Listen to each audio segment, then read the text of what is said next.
À un moment, nous avons fait un petit tour de table pour faire le point de chacun, ce que chacun a déjà vécu auparavant avec l'utilisation de malaise, de maux de tête, vomissements, mal de ventre. Il y avait une demi-journée avec la MSA sur les bonnes pratiques, notamment sur le port du masque, les gants, en sachant que si on n'en porte pas, on s'expose à certaines maladies, quoi. Après, le lendemain, une baisse de vue, la vue qui a baissé, on a fait venir le docteur, il dit qu'est-ce que tu as fait la veille, donc on dit, j'ai traité, j'ai fait tel et tel produit, il dit t'es intoxiqué. Je me souviens qu'à ce temps-là, je ne prenais pas les précautions que je prends aujourd'hui. Disons, ce qu'on a appris, c'était surtout que, au niveau de l'intoxication, si on peut dire, au niveau de tous les produits phyto qu'on peut utiliser, il n'y a pas qu'une intoxication par inhalation qui peut se faire, il y a une intoxication aussi par la peau, il y a une intoxication qui est peut-être aussi grave et aussi importante. Dans le village, il y a deux agriculteurs qui sont morts de Parkinson. Et en ayant discuté avec la MSA, ils m'ont dit ça vient des traitements de semences. Parce que par l'inhalation, je pense que on s'en méfie beaucoup plus. On sent déjà l'odeur. Mais par la peau, on a une petite goutte de produit sur les mains. Allez, on se les lave et puis c'est tout, quoi.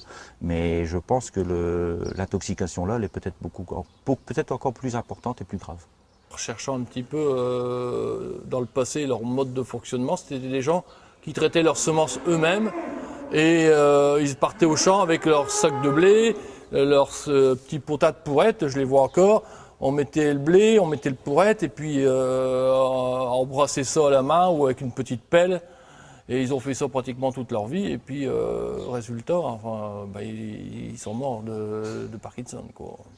Mais parmi la formation, plusieurs de mes collègues qui étaient plus anciens, qui n'ont jamais eu trop de problèmes, ne pensaient pas à ces problèmes concrets, si on peut dire. Au départ, on croit que c'est une contrainte. On dit qu'il faut aller en formation, c'est barbant, c'est une contrainte, c'est administratif. Mais quand on peut dire que c'est pas nécessaire quand il n'y a pas été. Quand on en est revenu, on s'est dit ouais, c'était quand même bien d'y avoir été parce qu'il y a des choses qu'on a appris. Il y a du réglementaire où on se fait toute une montagne alors qu'il y a des choses qui sont tout simples à mettre en place sans se prendre trop la tête, des méthodes qu'on améliore. Donc si on améliore nos compétences et notre productivité sur l'exploitation, forcément là, c'est bien. De toute façon, ça va être obligatoire pour l'utilisation des produits phyto sur mon exploitation, pour pouvoir les acheter et les dépendre. Moi, je pense que c'est 2 jours où, je vous dis, c'est sensibiliser les agriculteurs et leur rappeler un peu les bonnes pratiques et leur rappeler aussi que c'est quand même leur vie qui ont entre leurs mains, quoi. Je pense que même en soi, c'est un bien que cette formation existe, quoi.